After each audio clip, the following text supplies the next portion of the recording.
All right. Bad news, Weston Hughes. The bad news Welcome, brother. And to the Dean Gunther podcast. And today we're going to talk about your story a bit. You got an interesting story and you're in the fighting scene and all that. So tell us a bit about yourself, man. Where do you want me to start, mate? Shall I start at the beginning? Yes. Shall I start as a child? That's a good place to start, I think. Right. I know people hear these podcasts and they want me to start telling stories about how I was raised by like gangsters and all this and that and bank robbers and all this and had a terrible life and that, but I really didn't. I was mum and dad, middle class, were quite well off when they were together. We had a really nice house in one of the villages down near Margate. They split up when I was about 8. It wasn't a very nice time, of course. Then my dad went off and moved to Ramsgate, and I moved with my mum to Broadstairs. I stayed with my mum, and things really sort of changed then. I was like I was a bit of a quiet kid, a bit of a nerdy kid, and when I sort of changed schools and went to the other school and I was living just with my mum, I sort of became a bit more outgoing and a bit more popular and stuff, and so life sort of went on from there, and then things got a little bit more difficult after that. My mum went bankrupt. She had put some money into some property and it went tits up and stuff like that, and but it was a very normal childhood. It was nothing out of the ordinary, not a massive like poverty-stricken home or anything like that. All right, and then how did you first get into the unlicensed boxing? So, boxing has been with me since I was a little kid. Like fighting in general, my first memory in my whole life was me and my dad in bed together. I would have been about 3 years old watching Chris Eubank. It was a Chris Eubank fight. I can't remember who he was fighting for the life of me. And then I would box with my dad. We had a couple of pairs of gloves, and he'd teach me to box in the front room on the floor when I was a little kid on his knees. And I started going to some boxing sessions when I was about 11, 12, just a few sessions at Ramsgate ABC, nothing serious, and I was fucking no good. I was not a very athletic kid, a bit overweight and stuff, quite shy, and I just didn't take to it very well, but I still just loved it. Do you know what I mean? I still just loved fighting. I'd love to watch fighting. And then I went back to it again when I was in my later teens, about 17, 18, at Hornets Amateur Boxing Club. But I couldn't get down to a weight where Chris Daly was the coach. He's a really, really good amateur coach. He actually coached the GB team in 2016, I think. He's coached at a really, really high level in the Olympics and stuff. And he wanted me down at a certain weight that I just couldn't get to. I just couldn't make it. I was starving myself. And so I just thought, mate, amateur boxing's not for me. Left it for a few years. Did a bit of MMA in the meantime, a bit of Muay Thai, did jiu-jitsu for a little while. And then I went back to do some one-on-one sessions with Connor at CG, which is the logo that I'm getting tattooed on me now. Yeah. And he had just started the gym up, sort of. Me and him struck up a friendship, and I started helping him out with a bit of coaching and stuff. But I'd obviously been so interested in boxing for so long and watched it that what I can't do myself, I found it quite easy to tell other people how to do it, if that makes any sense. Or show it to other people, you know. It's like John Danaher with the jiu-jitsu. He doesn't do it himself, but you know, he's one of the best coaches in the world. Yeah, exactly that. And you find that a lot with boxing coaches, that you have these coaches that maybe haven't fought at a high level themselves, so not very good themselves, but they coach at a very high level. And obviously, I'm not trying to blow my own trumpet or whatever, but we've got like Matt Bygraves out of our team and Jack Watson and some very, very good fighters now. Do you know what I mean? So we're obviously doing something right, you know. Liam Blackwell's another one, a bare knuckle fighter who we coach, who's very, very good, 3-0. And is it predominantly bare knuckle fighting now that you focus on? So we do boxing and bare knuckle fighting, mate. To be fair, we haven't got an amateur license though, so that's why it's unlicensed boxing. It's a sort of semi-pro, whatever you want to call it. The unlicensed boxing comes with a bit of stigma. People think it's like a lower standard or whatever else, but and I do get that at a low level, but the top level lads in the unlicensed boxing scene are very, very good. A lot of them are elite amateurs who couldn't sell tickets as a pro, or lads who got in trouble and had their licenses taken off them. You get ex-pros doing it. So you'd be surprised, you know, there's some very, very high level lads at it, but we do both. We do just as much bare knuckle as we do unlicensed boxing, to be fair. And what was your first fight experience like? Mate, my first fight, like, I've been training for years, mate, and years, and I thought that I was gonna, because I'd sparred so much and all the rest of it. Like I say, I wasn't very good, but I just thought I was gonna find it quite easy. I thought it's no different to what I've been doing in the gym, and I'd been cornering lads for ages before I thought, yeah, it's gonna be a piece of piss, mate.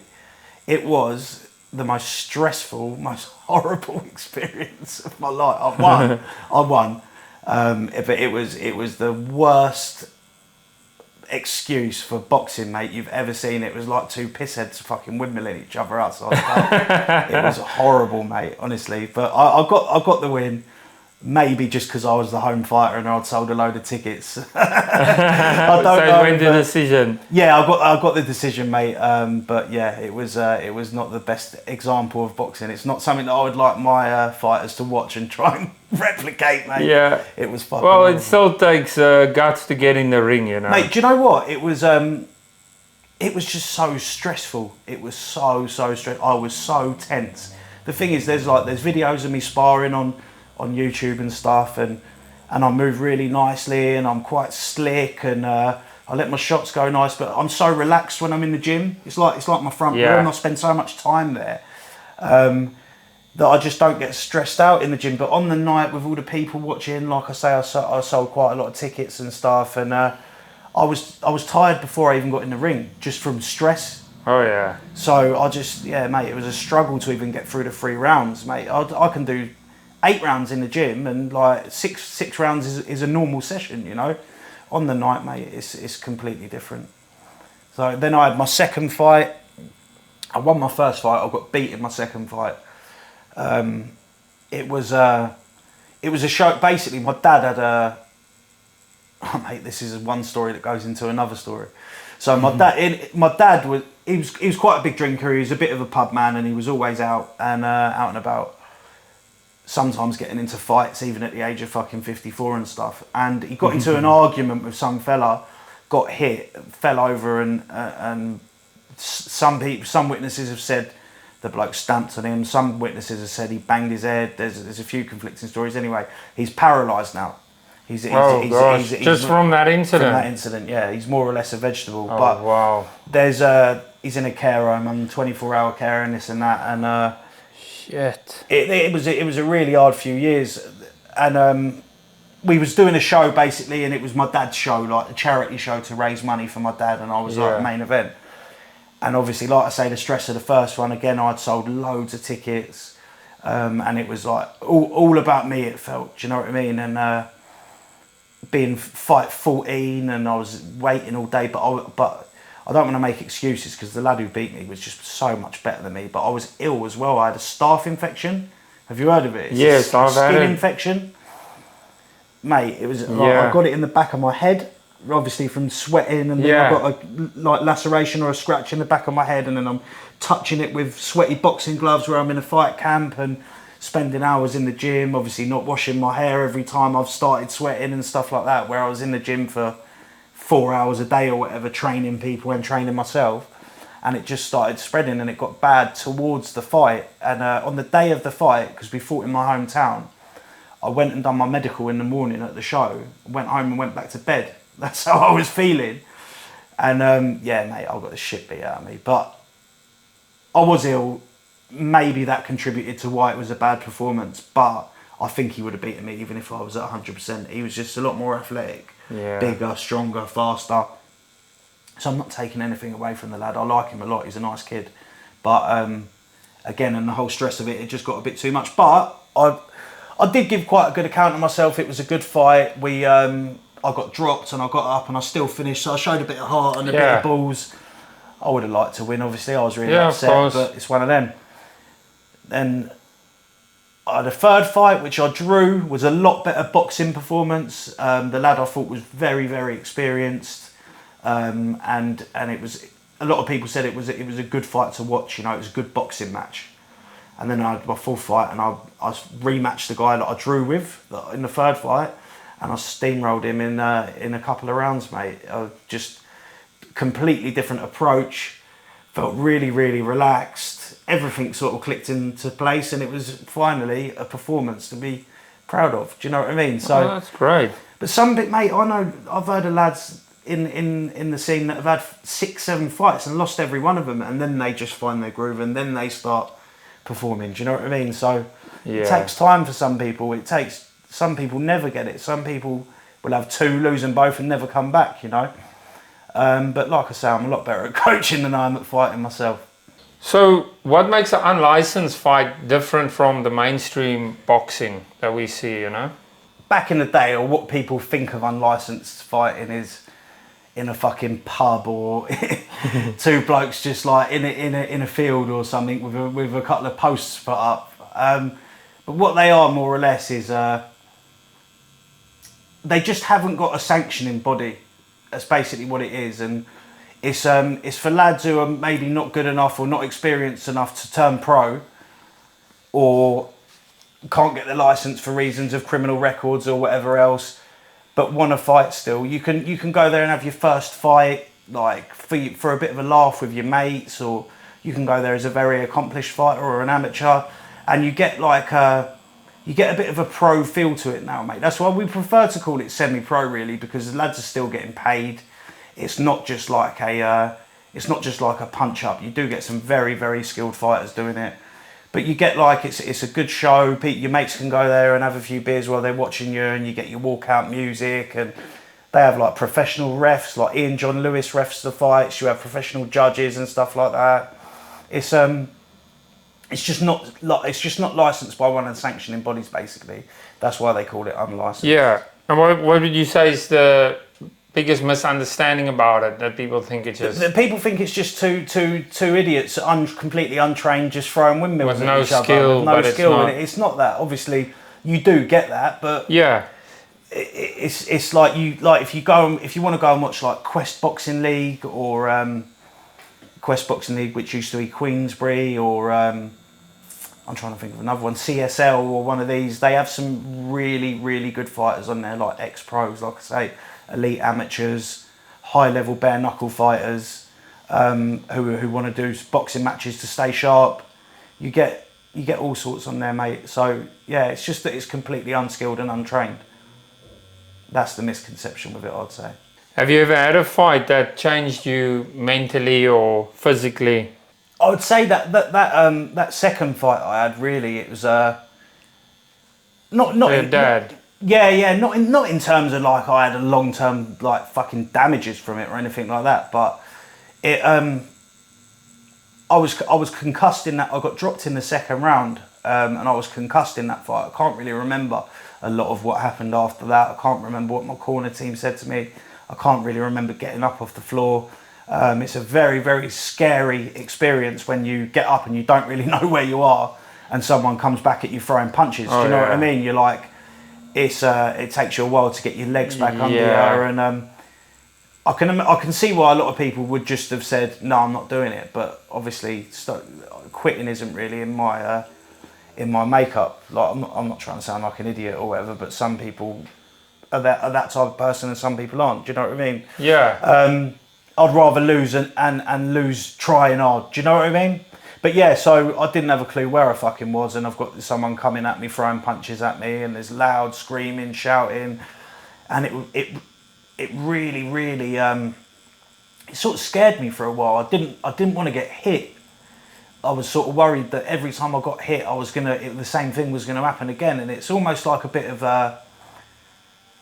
ring PTSD almost, where but you see professionals get it even. Like Anthony Joshua has never been the same since he got knocked out off Andy Ruiz, really. Oh yeah. He's been gun shy ever since. So it took me quite a while to get, even in sparring and stuff, mate, it took me quite a while to really want to engage and let my hands go and stuff like that. Yeah. But it came back eventually, mate. Yeah. But yeah, at the time It did change me a bit, mate. Yeah, and then I was after that I was like, right, I'm definitely going to more focus on coaching now after fighting. But yeah, no, I'm not so worried about it anymore. But yeah, I can see how it really, really affects some fighters, and it did affect me definitely. Yeah.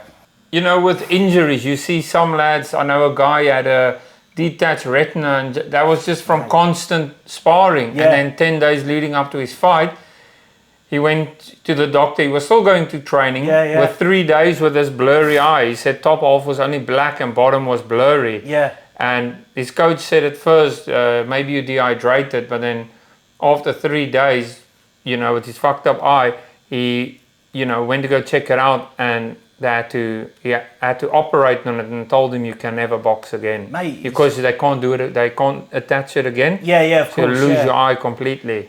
It happened to it happened to one of the pros. I can't think of what his name was. Sean George, isn't it? Oh no, he was a lad from England. He boxed at the Olympics, the Olympics where Anthony Joshua broke out. Right. And he turned pro, and he was like the next big thing, and this and that. I can't think what his name was. He ended up becoming a professional wrestler. He wrestled for AEW and that. What was his name? Anthony Ogogo? All right. Anthony Ogogo? Yeah, the same thing. Mate, you see these injuries though. You see it, like, honestly, it's like, there was a lad from down my way, Bradley something, but he was again, he come with a really big reputation, had just been sparring all of his life, done really well in the amateurs, and they were just going to turn him over pro, and he ended up having some sort of a non-cancerous growth, I think it was, in his head that just come from consistent head trauma. Again, he can never box again. Like, it happens, mate. People don't realise how much of a dangerous game it really, really is. Yeah. And when I did my coaching qualification, we did a section on head traumas and how to notice the signs and post-concussion syndrome and all this sort of thing. And yeah. Yeah. You're a licensed cutman as well from I am, BBBA, British and Irish Boxing Authority. I've got a cutman course, so you learn about all that stuff with injuries and all that sort of thing there. And the cornerman course as well I did, so a coaching course more or less. It was really, really interesting actually, mate. I really enjoyed it. I highly recommend it to anyone who's interested in that sort of thing. So would you say it helps to have that as an extra qualification, being a cutman and all that? I think especially for where I was going into bare knuckle, when I found out it was Mac's idea, Mac Bygraves, it was his idea for me to do the cutman course for when he turned over into bare knuckle, because he always wanted me and Connor in his corner. Yeah. But he said it's a good idea for him to have a cutman in his corner as well, so could I do it? That's great. And so yeah, it was sort of like, if you want to get involved in the bare knuckle as well, it's always good to have an idea when you can look at the swellings on your fighters yourself and look at the cuts on your fighters yourself and see what's going to get bad and what's not. Do you know what I mean? Because they always have a cutman on hand to deal with it, but it's good to be able to see it yourself and realise what the damage is actually like, rather than just sort of scratching your head thinking, oh, they can sort it out for me. You have to use their cutman, but I like to know what I'm looking at. Does that make sense? Yes, of course. And what made you start creating content around fighting? Mate, like I say, I've been watching fighting all my life, but this is sort of how I got into coaching as well. It's like, when I talk to someone about fighting, when you get people in the pub going, oh, he should have done this, he should have done that. Knock him out. Like, no, just fucking use a jab, mate. Like, but I would say so. Twist his dick off. Yeah, exactly. Yeah, exactly that. Yeah, headbutt him in a boxing match. No, I'd be like watching for patterns of movement and watching for gaps and watching for spaces, and I would see a fight more as a problem solving exercise rather than an actual physical. Does that make sense? Yeah, like a chess game. Yeah, like a chess game, exactly that. So when I'm talking to people about fighting and I'm talking about patterns of movement and weight shifts from front to back and like pivot points and stuff like this, and they're just looking at me like, mate, what are you fucking talking about? Like, my mate's going, knock him out, and I'm going, yeah, his positioning on this shot, and oh mate, you see a gap for that and this and that, and they're just like, yeah. So a couple of my mates at the gym were like, you talk really well about fighting, you explain stuff really well, and you look at it really in depth. You should start recording some videos. I worked in sales for years, and it was just talking to people, and I've always been able to talk to people. So I thought then to put what I had to say in video form, it wasn't that difficult for me to talk to the camera because I'd spent so many years just talking to people. Does that make sense? Yeah, of course. I made the first sort of video, which was about I think my first video was about an argument that me and Shadowboxer had had, actually. Yeah. But he shared it, and it did really well. I think that was my first video. It was one of my very first videos. It might have been my second or third, but yeah. And I thought, oh mate, it got like 10,000 views, and I thought, fucking hell, this is all right. I thought I could crack on with this. Yeah. And the channel's just, no mate, I'm no Logan Paul, mate, but the channel's grown to a point. It's been monetized now, and I get a decent number of views, more than I thought I would get, you know, and it's good for the club because it brings eyes to our fighting club as well and our boxing club and that. Do you know what I mean? So it all works together. And do you feel you have a responsibility when you put out videos or commentary on boxing and stuff? Yeah, to an extent, definitely. I wouldn't like to put out content that. Responsibility in terms of that I know that I coached at the club, so I represent the club. So I can't be putting out a load of fucking nonsense, do you know what I mean? It has to be something that people are going to look at and go, oh yeah, that makes sense. Oh, he knows what he's talking about. Because if I did start putting out a load of crap and people are going, what's he going on about? You've got to be so careful when you're in the public eye about what you say. And Exactly that, yeah. I mean, I think it's very important to still have your own opinion. Don't fold to everybody's shit, like trying to fit in with everyone. I think it's good to stand out and say and stand on your beliefs, you know? Yeah. So I thought you meant about I thought you meant when I was talking about fighting specifically. Oh, do you mean just in general about my beliefs and stuff? Yeah, no, I mean, when you put out, you know, boxing videos or maybe commentary or maybe your take on something, what sort of content do you cover exclusively? I know you put out sparring videos. So my main content will be me talking about predicting fights and stuff like that, or reviewing shows that have just been, and I'm mainly steering to talk towards bare knuckle at the minute because I felt like the bare knuckle video, there's not many people talking about bare knuckle at the moment, and it's growing very quickly. Oh yes. And we it's what we do at the club, and it's what sort of got me a bit of a platform in the first place, was being associated with Mac and all the rest of it. So BKFC was sort of what kicked us off. So I've started steering more towards the bare knuckle side of things, and so when I'm making videos about them, I'm mainly just predicting or talking about some fighters or some dramas that's gone on or stuff like that. So I'm not too bothered what people think of what my takes are on the stuff, mate. I will really just sort of stand on what I believe in about it. But people tend to, obviously you're always going to get a few people telling you what a prick you are, but the majority of people seem to like them, mate. And how do you deal with the trolls online? I said to you earlier, I like arguing with them. It's a guilty pleasure of mine, arguing with people that I don't know on the internet. Oh yeah, I love plenty of them. Yeah, mate, I love it. But the thing is, before I had my own YouTube channel, I would have been one of the people in the comments arguing with everyone anyway. So now I just do it from the other side.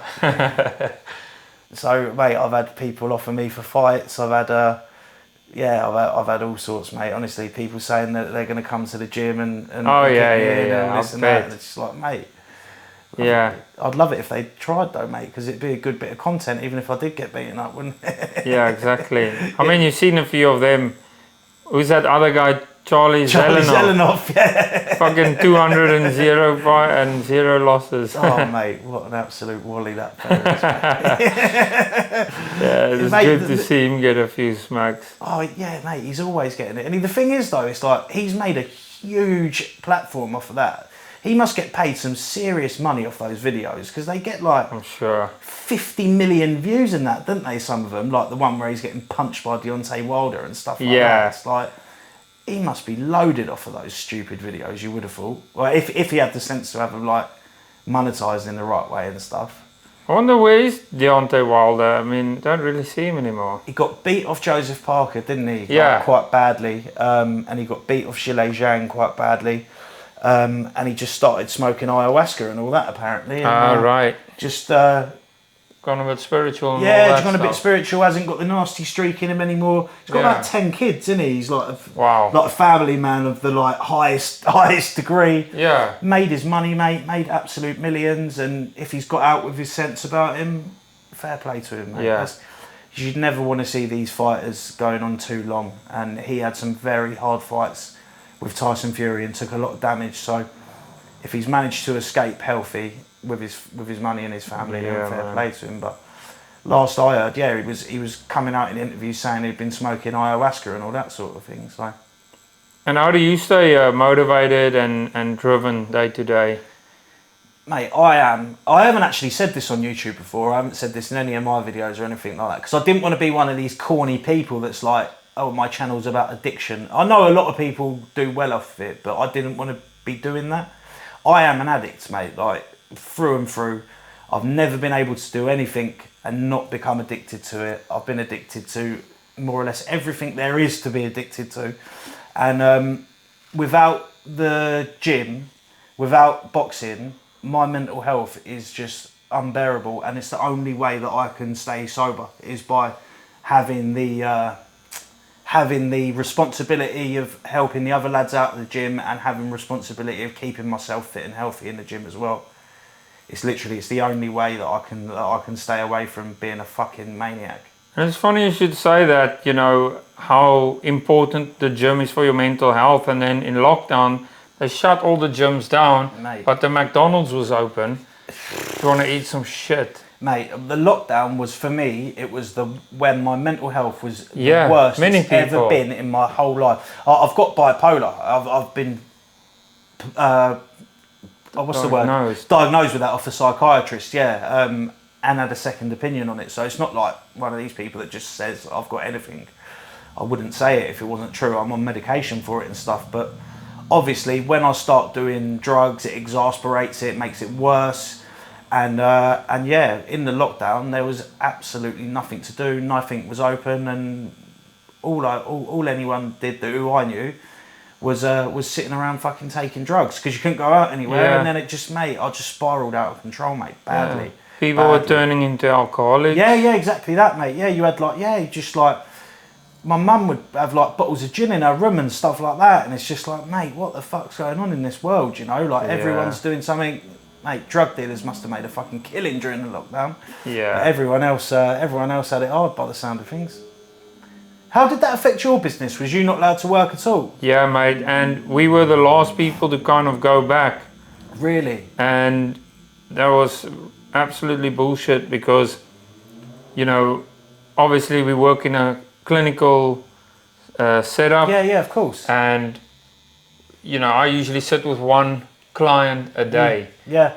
And all I ask the person is, if you feel unwell, Don't come, yeah. just don't come in. If I don't feel good, I won't come in. Yeah, the thing is, you could, like you say, you could sit in McDonald's and all that, but you couldn't do it. Yeah, yeah. It's fucking madness. I think beauty salons and, you know, tattooers, masseuses and that, I think, yeah, it was all a bit fucking up in the air, a bit of bullshit going on there. So what does your typical training week look like now? Obviously, I'm not in a camp or anything at the minute, so I'll probably train myself 6 times a week. 6 times a week.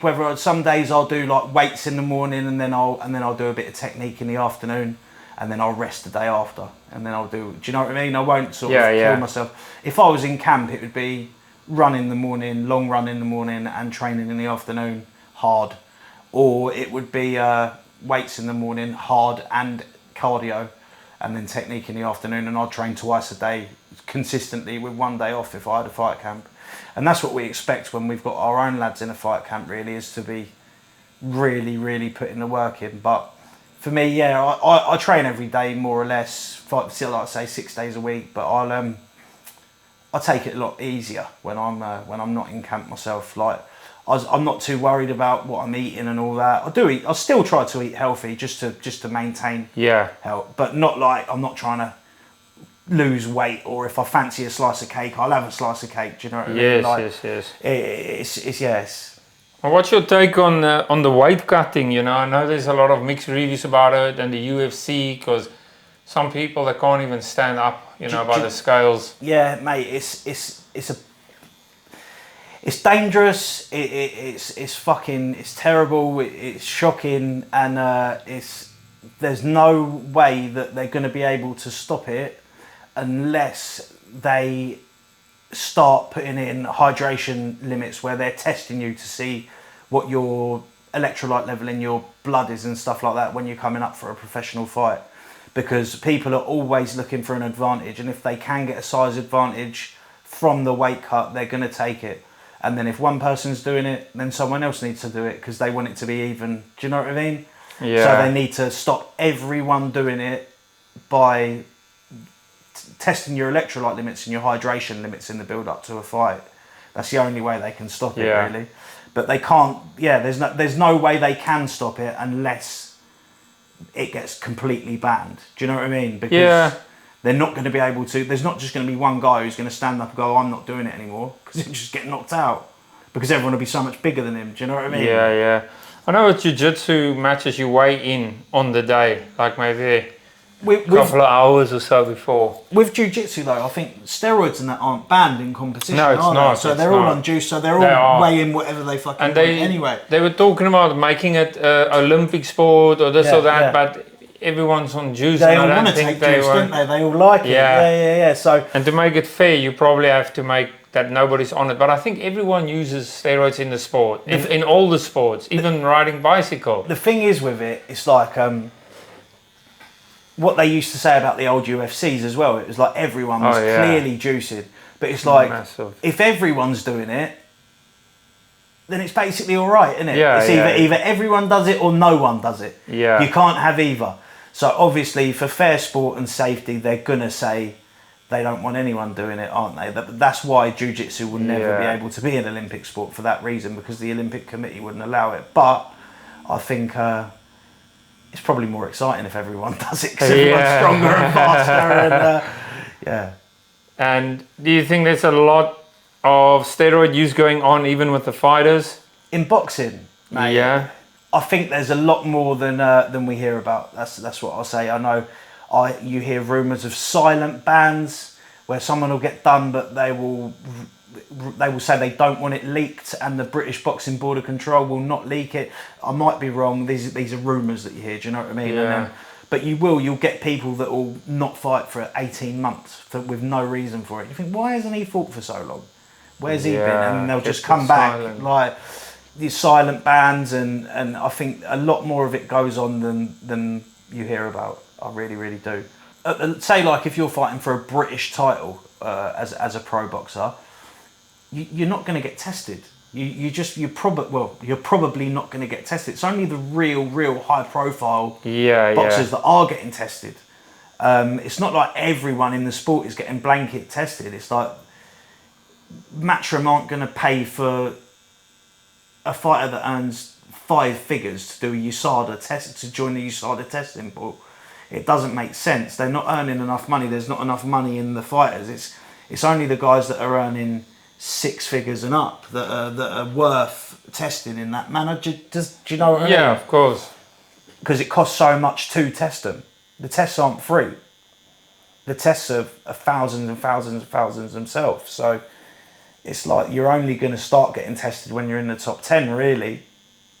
So, mate, I think if you was to look at the regionals and stuff, the regional levels of the professional game and stuff like that, I reckon they're fucking all on it, mate, to be honest with you. Yeah. And I don't blame them. So what is your approach when when it's leading up to a fight camp and you're going to train a fighter? I mean, obviously there's the mental side of things as well. So I'm sure these fighters, you got to kind of get into their head.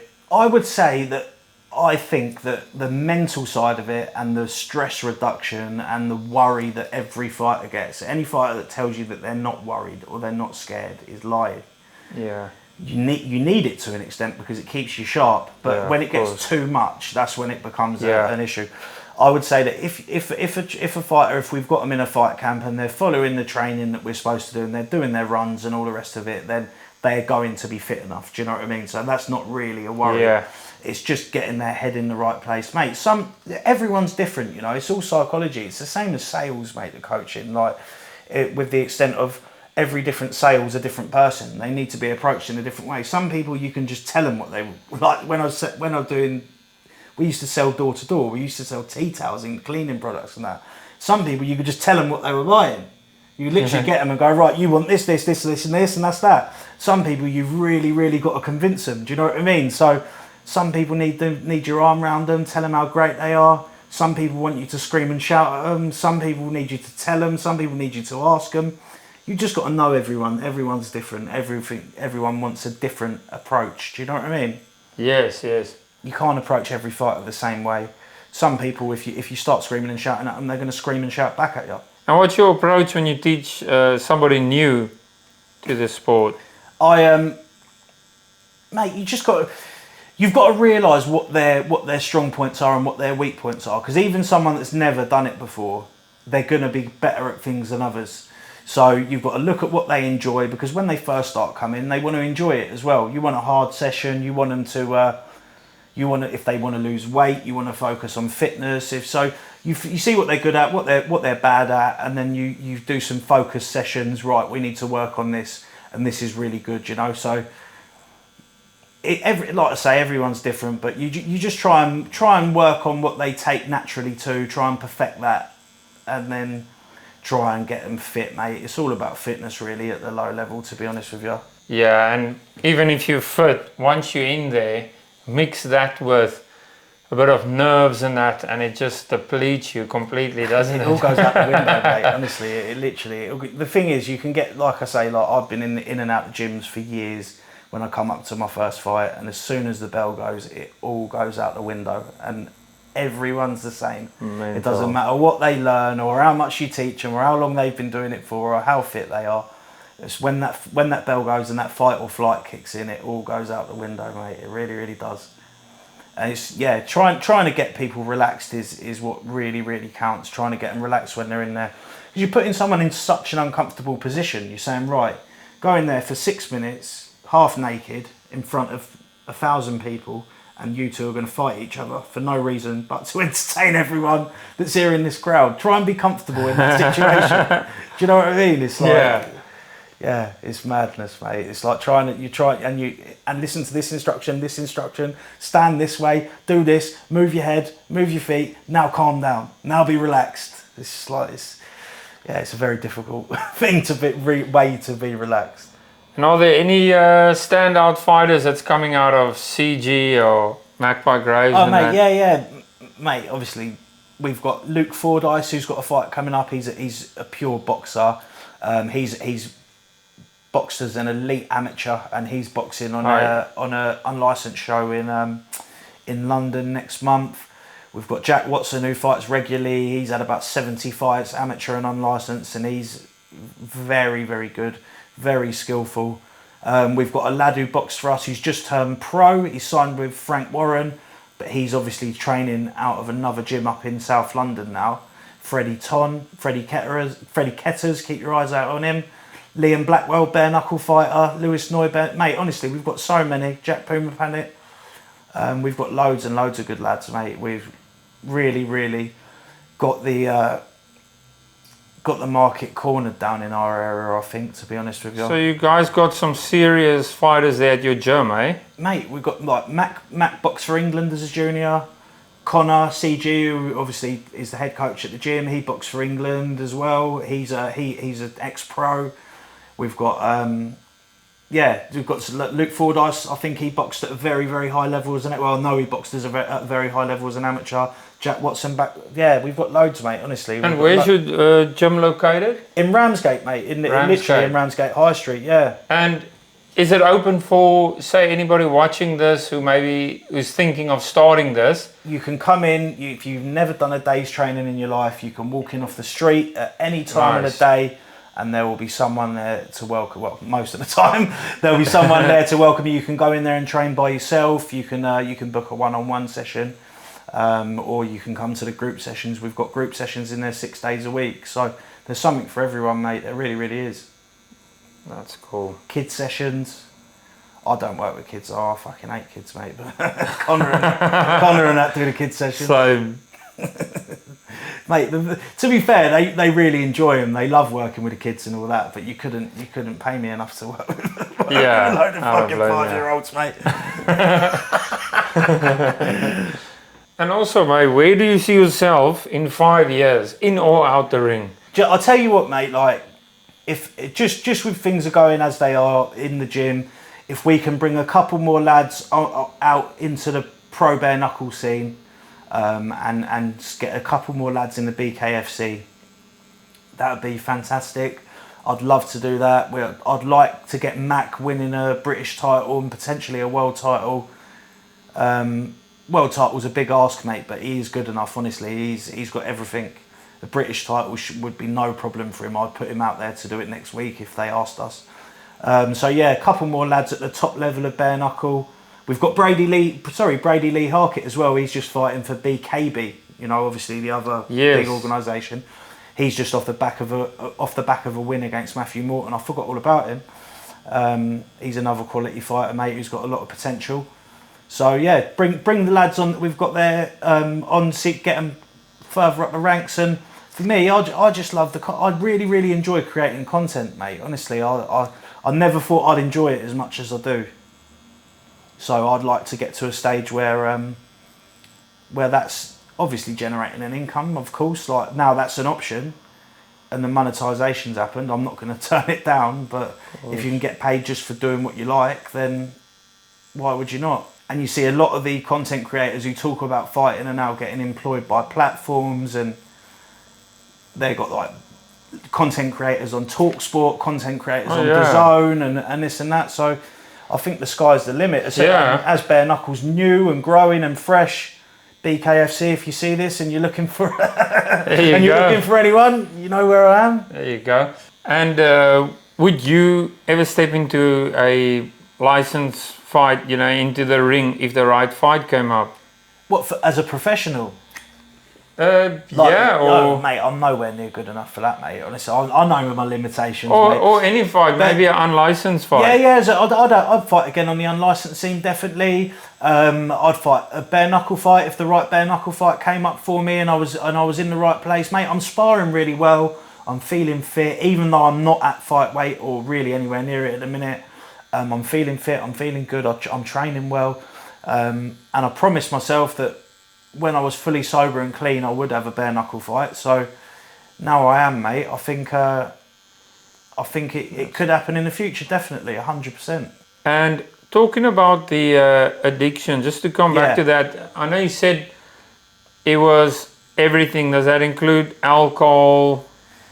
Mate, my addiction story, I'll give you the whole rundown of it.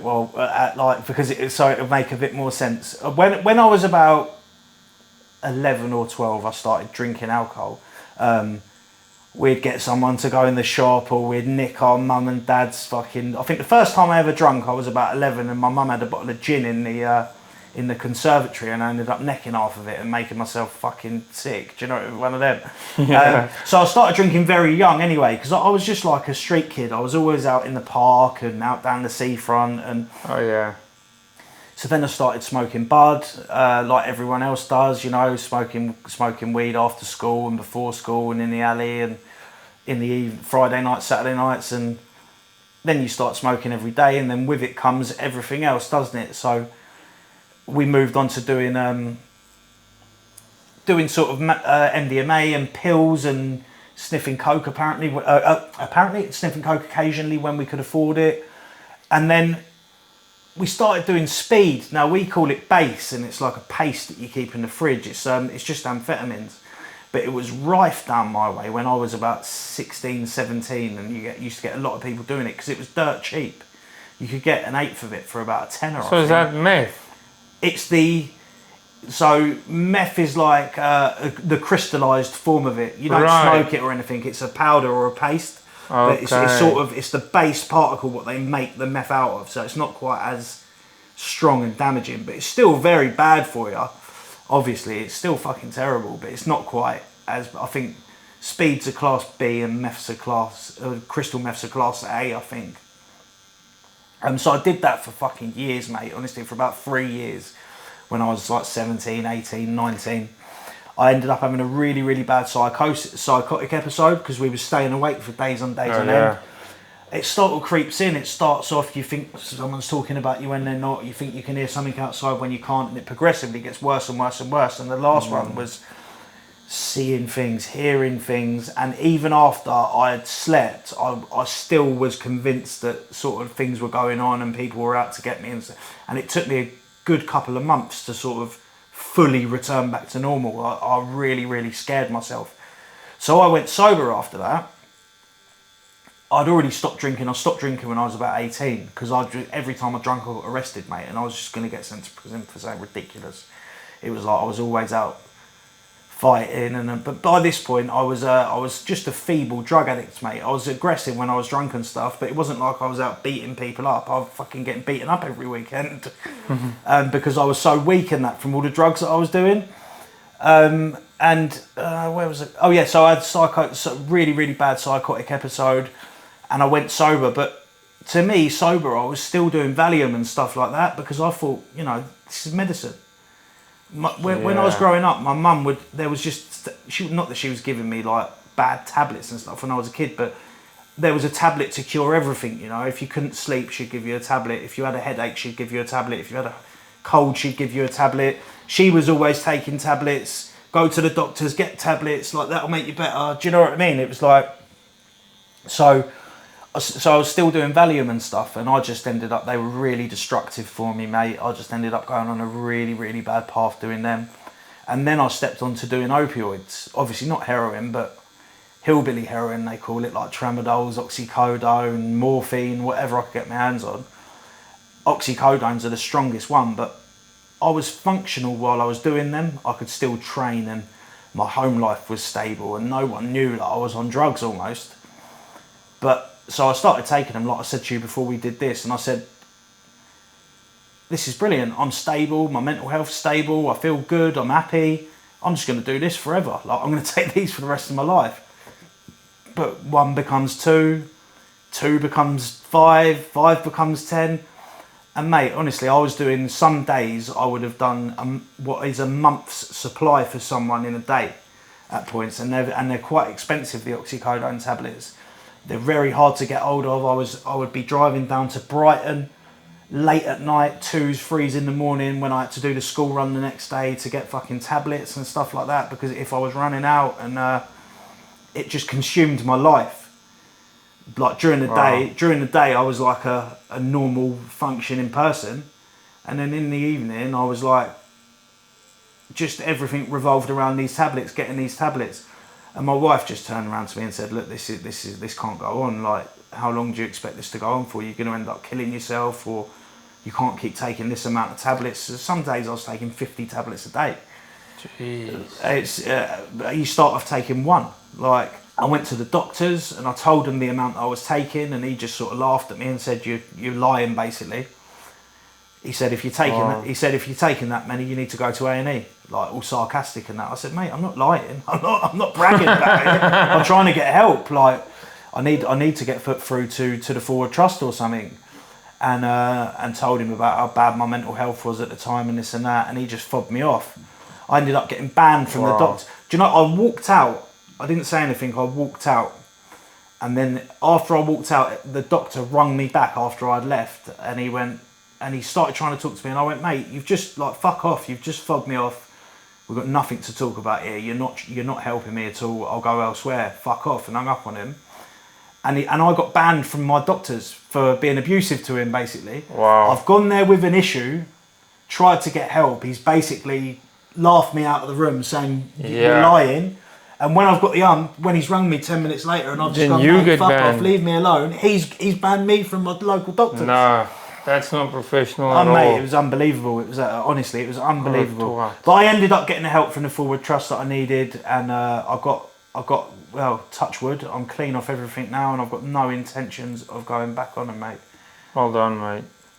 it was a very, very difficult process getting off them tablets. I will say the withdrawal from them was, oh mate, it was a bad week. It was a bad week. But I don't think I just wouldn't want to put myself through it again. I know how bad it is now. Do you know what I mean? It's like the risk of doing them isn't, even though they are good, mate. I'm not gonna lie, they are good, but it's not worth how bad that is, and it's not worth losing my life, like my life that I've built with my family. It's just not worth it, mate. I'm so much happier now. Even a few months down the line, it's only been 4 months or whatever, but even a few months down the line, it's like, it's quickly realised that I don't need them.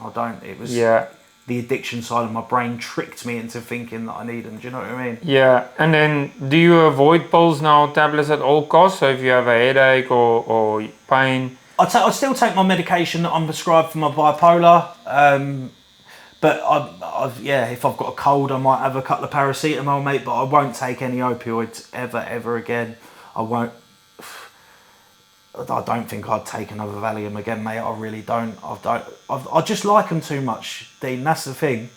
I don't want to sit here and lie and say and be like, I like them too much. They're too dangerous for me. I can't. I'm not all in I'm all in or all out. I can't do 50-50. Yeah. It's the same with anything. That's how I am with the alcohol as well. Yeah. It's there is no in between. I've tried it and it's not working. You know. I can't stop at 1 or 2. Yeah. Mate. So say for alcohol, for me, I could go all week without drinking, but when I did drink on the Friday night and the Saturday night, I would be like drinking a litre of vodka to myself and that at like age, well, maybe not that much when I was a teenager. When I was 18, 19, I'd been drinking for years. I would be drinking like a ridiculous amount and putting myself in such a condition that I didn't know what I was doing. I didn't understand the whole casual drink. I can't just go and have, my mates will go, oh, we're just going for 1 pint, and they'll have 1 pint and go home.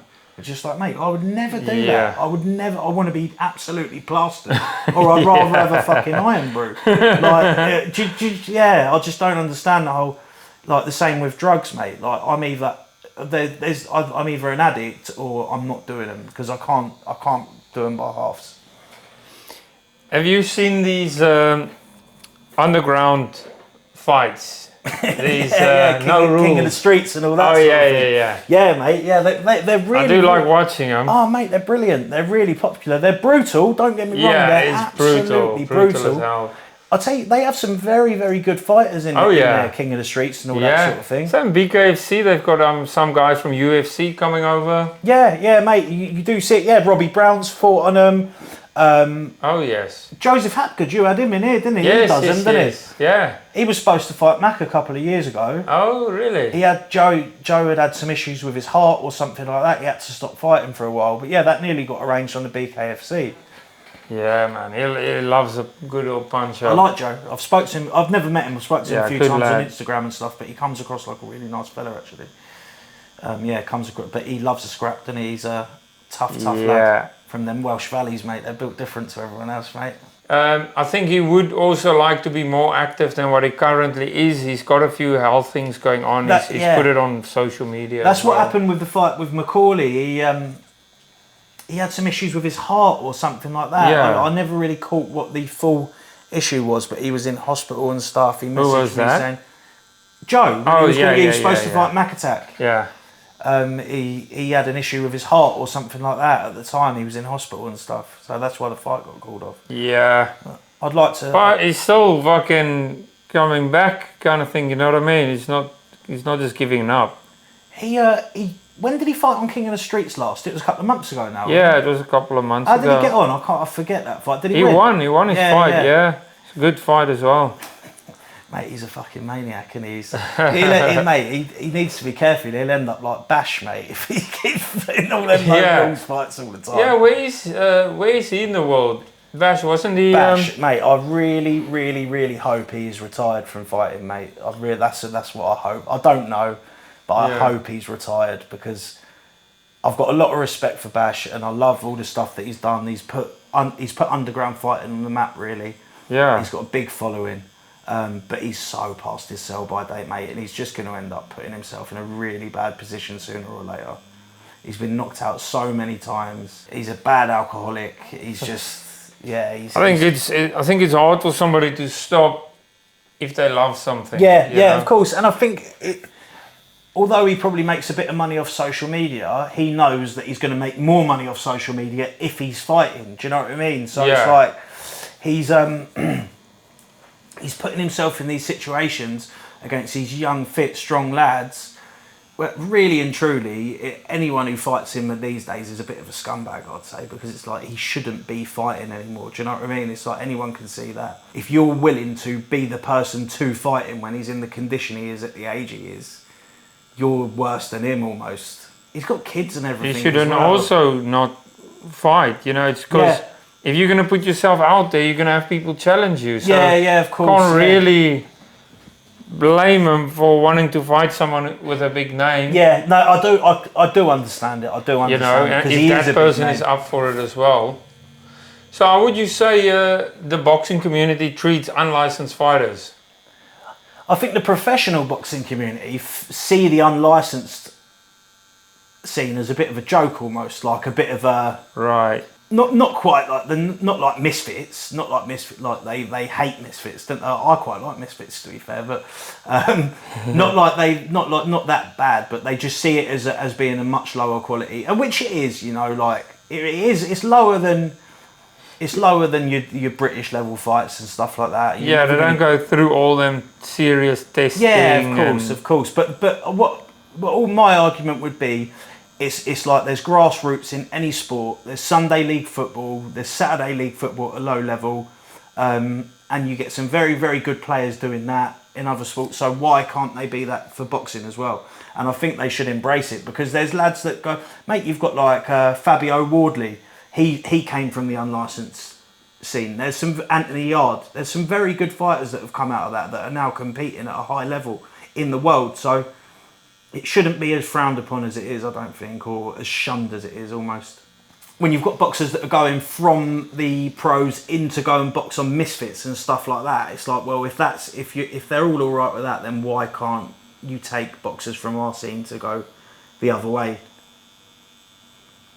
But it's sort of with the internet and stuff, it's all opening up a bit now. People can see it for themselves, and you get a lot of the shows that we do end up getting pay-per-views, and people watch them all around the world, and you get names like Luke Dyson and Ginge from Shardend and Tommy Hench. Oh yeah, I saw that Ginge is doing his BKFC debut. now, BKFC. Mate, I'm really excited for that, to be fair. I think he'll do really, really well at that. Yeah.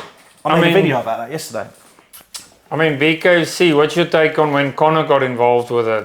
Probably blew it up massively, didn't it? Mate, brilliant for it, honestly. When you've got someone with that bigger name and that bigger profile who's willing to invest their money and time into something, you know it's going to be gold, you know? Like, yeah. I think McGregor's the nuts. I really, really think he is, and I know he comes with a bit of a stigma, but he's a legend of fighting, you know? And oh yeah.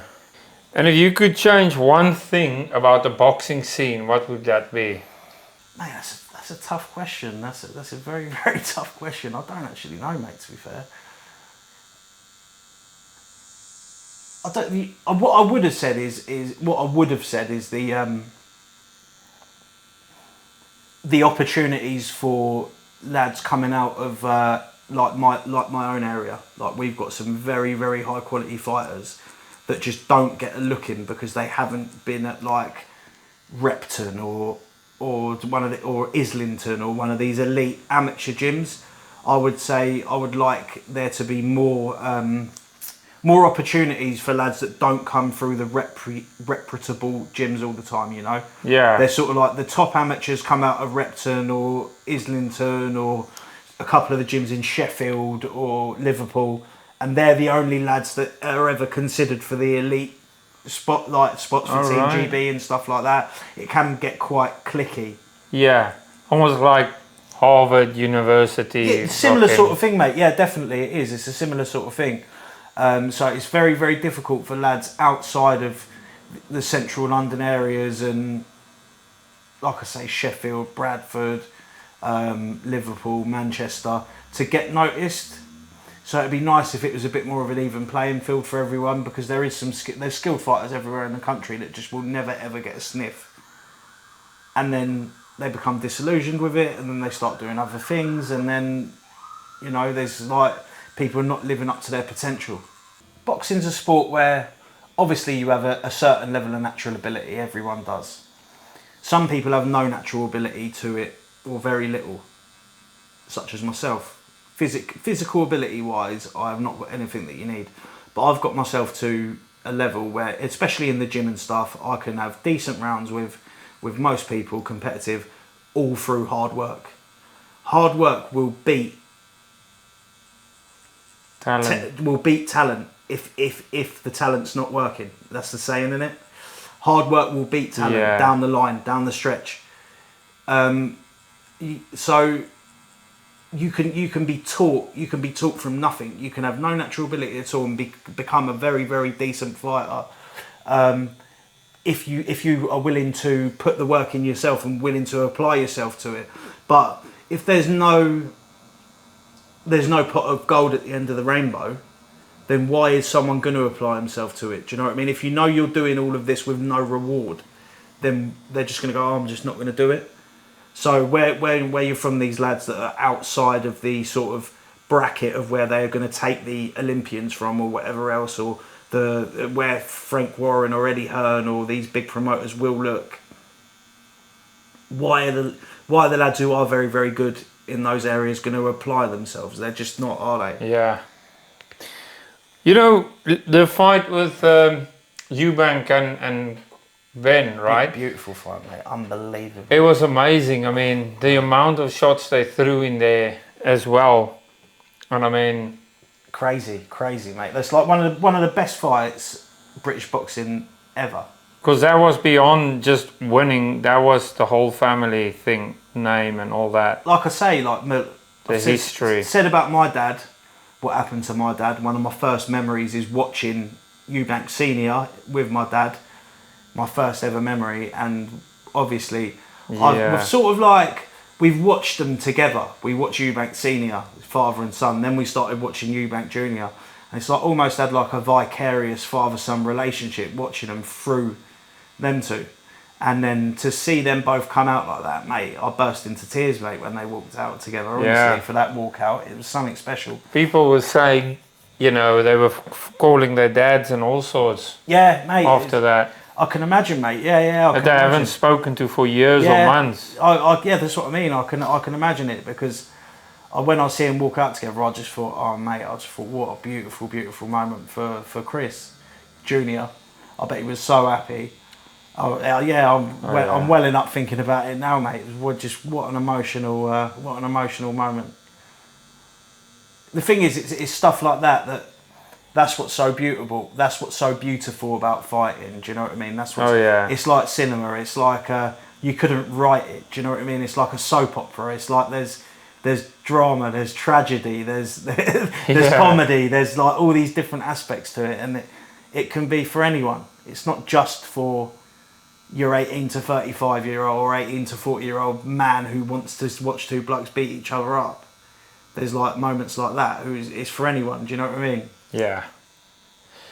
Now, leading up to the fight, did you see Eddie Hearn how he was arguing with Eubank? And I'm thinking, he's a fucking worm. I'm thinking, no, that's not professional. You fucking, this guy's got one of his biggest fights in his life coming up, and he's got you talking shit to him. Mate, he's an absolute shitbag, mate, Eddie Hearn, honestly. He's gone right. I used to really like him. I used to do a lot of good for the fighters that work for him and stuff, but the way that he's conducted himself... That was unprofessional, in a few instances recently, he's conducted himself in a bit of a naughty way, and the whole thing about... He was like, looked so happy when Chris was struggling to make the weight and stuff like that. And mate, you're actually a fucking dirtbag. Yeah, 100%. You've got someone depleting himself and dehydrating himself to that extent, and you're happy about it. It's like...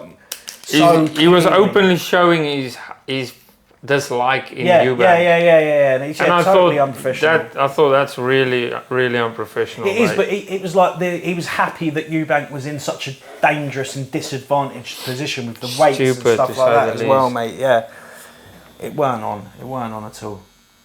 But I think a lot of people have seen it for what it is now, mate. I think he's probably will get quite a bit of flack off that. People just not liking him anymore. Although I'm sure he doesn't care very much. He's fucking made enough money at it, isn't he? Yeah.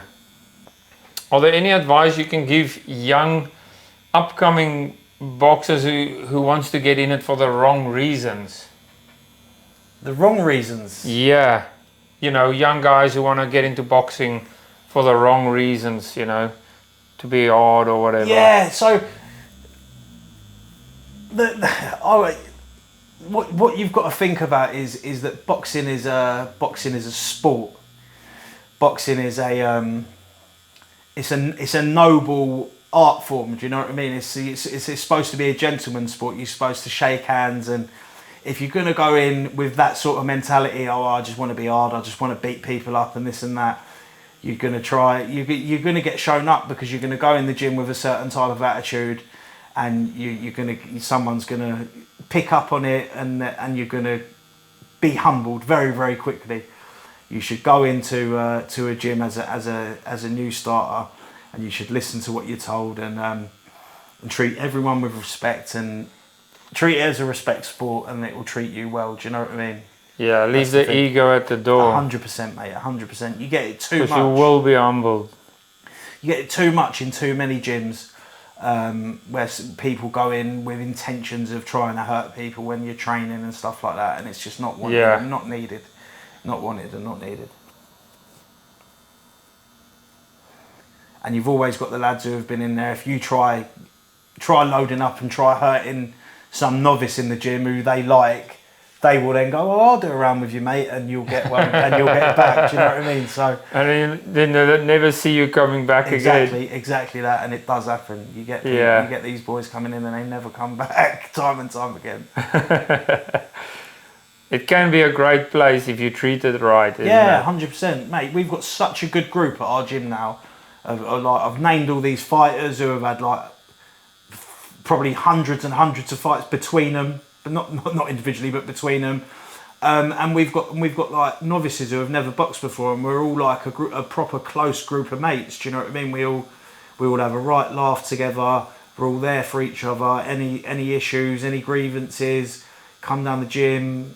You don't have to train. You can come and just have a chat. Or, yeah, mate, we love it. We've got such a good group, and that's what you can get. What I think boxing's good for people who are a bit sort of reclusive and a bit lonely, because you'll build your confidence up with it as well, and you can meet a whole load of new people, and yeah. Yeah, I remember going to the jiu-jitsu in the beginning. You know, I'm very kind of quiet person at first and keep myself to myself, but you know, now you can't wait to see the guys, and it's your mates, and it's the best part of my day, you know. Do you know what I feel with a lot of anxiety for people, especially in men? It's to do with a lack of testosterone, and it's a sort of, whether you consciously know it or whether not, it's a fear that you are inferior of defending yourself. Do you know what I mean? I feel like when you are training, when you're physically strong, when you're naturally building up your testosterone with good food and exercise, and you know you're strong and you know you can defend yourself, you don't get the anxiety feeling. Do you know what I mean? You don't, not so much anyway. Yes. So for someone who's very shy, or like I say, reclusive, who fears of anxiety and thinks, oh, I can't do that, I don't want to go out, this and that, learn to defend yourself in a place like a jiu-jitsu gym or an MMA gym or a boxing gym, and you will not feel like that anymore. You really, really won't. Yeah, it's great for the mental health in that aspect. Certainly. And people convince themselves that, oh, you know, it's violent, it's a thuggish thing to do or whatever. You should never be made to feel that learning to defend yourself, it's disciplined, it's control, is a bad thing. Anything that makes you strong and fit and is good for you physically Yeah. shouldn't be stigmatized, or you shouldn't be made Exactly. to feel that it's a bad thing. Especially in this day and age where they want to, demasculine men and feminize Yeah. men. I think it's important to, just become capable and strong and just be a man. Absolutely, mate. Like that's something that I really, really believe really strongly in, the whole emasculation, like making women more masculine, and the demasculation of men and making men more feminine. It's a real issue with the world today, and this whole like left blue washing the world and all the trans rights bullshit and all this. Just it's a terrible place to be, and I think young men coming up and need to start opening their eyes to it and start going, hold on a minute, this is not fucking right, this is not how I should be. 100%. Men should be, listen, these are my beliefs, men should be strong, men should be masculine, you should be able to defend your family, you should be able to defend your wife, you should be able to put the food on the table for your house, and everyone's entitled to their own opinions, but I think if a lot more people had the same beliefs as me, and you, Dean, I know you believe it as well, that Yes, mate. the world would be a better place. Talking about World War III coming and all that, how are we supposed to have World War III if people can't even people are too scared to defend their own house? Do you know what I mean? It's like, Yeah. you go back to 1943 or 1940, whenever it was, World War II, and the men were a lot different to how they are now. Oh, yeah. Yeah, it's become so soft. Yeah, that's it. But it's like that saying goes, strong men create good times create weak men create hard times, and then so the cycle goes. Yeah. And we're probably now in the era where we're getting creating soft men. Yeah, no, I agree. And they're going to totally create the hard fucking times, which we're already seeing. We're well into the hard times now, I think. But if you look around the world, it's not like it everywhere, Like, look at, just say Russia, for instance, who are the big enemy, which I don't necessarily believe they should be, but they are.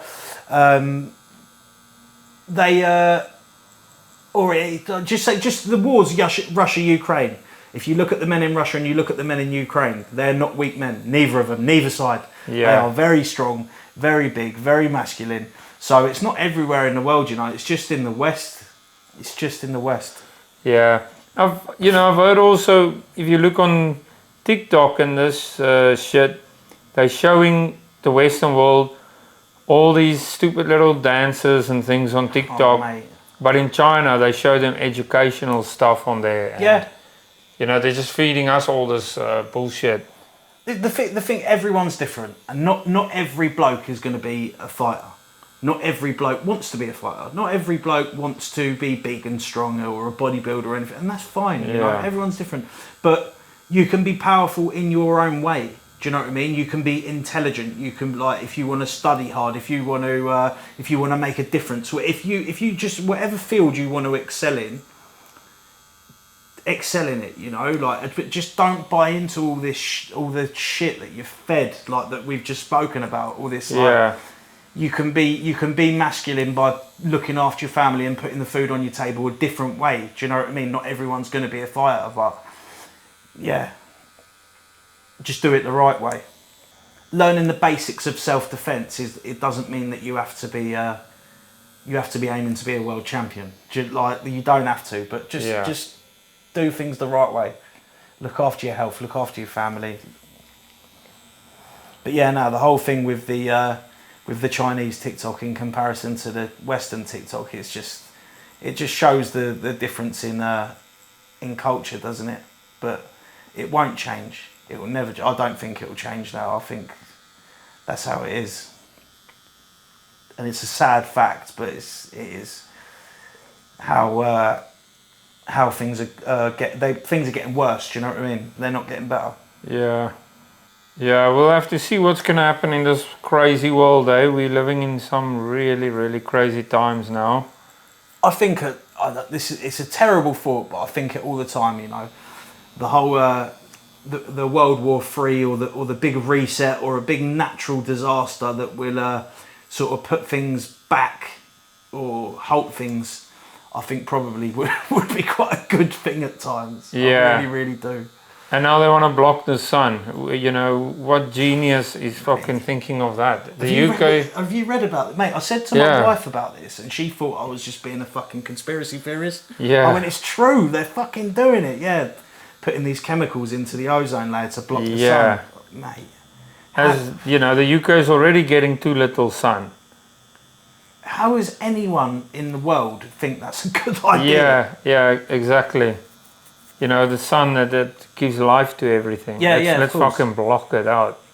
Do you have any final words or anything, message or something you want to get out there or for anybody?